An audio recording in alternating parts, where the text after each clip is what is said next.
গতকাল রাতে আমরা অভিযোগ পেয়েছি একটি সুনির্দিষ্ট অভিযোগ যে গোয়াপুরে আমাদের যে যমুনা নদী আছে, এই যমুনা নদী থেকে অবৈধভাবে বালি উত্তোলন এবং বিপণন করা হচ্ছে।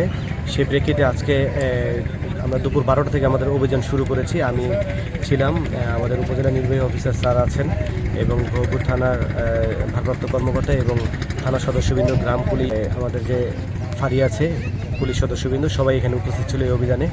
তো আমরা অভিযানে 12টি এখানে এক্সকাভেটর পাই। এর মধ্যে 4টি এক্সকাভেটর মালিককে আমরা 4 লাখ টাকা জরিমানা করেছি এবং একজনকে 1 বছরের কারাদণ্ড দেওয়া হয়েছে।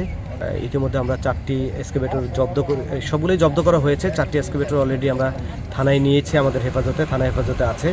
এর সাথে একই সাথে 2টি ড্রাম ট্রাক এবং একটি সাধারণ ট্রাক, এটিও জব্দ করা হয়েছে। জব্দ করে আমরা থানায় নিয়েছি। এগুলা প্রপার ওয়েতে ডিসপোজাল করা হবে। গ্রহণ করে যারা কার্যক্রমে জড়িত এবং এই বালু উত্তোলনের সাথে জড়িত, প্রশাসনের তাদের বিরুদ্ধে কার্যক্রম অব্যাহত রয়েছে এবং ইতোমধ্যে যারা এই ধরনের অপরাধমূলক কার্যক্রমের সাথে যুক্ত তাদের বিরুদ্ধে আইনানুগ অভিযান এবং কার্যক্রম ব্যবস্থা গ্রহণ করা হয়েছে এবং ভবিষ্যতেও এ ধরনের অভিযান এবং আইনানুগ কার্যক্রম আরও কঠোরভাবে অব্যাহত থাকবে।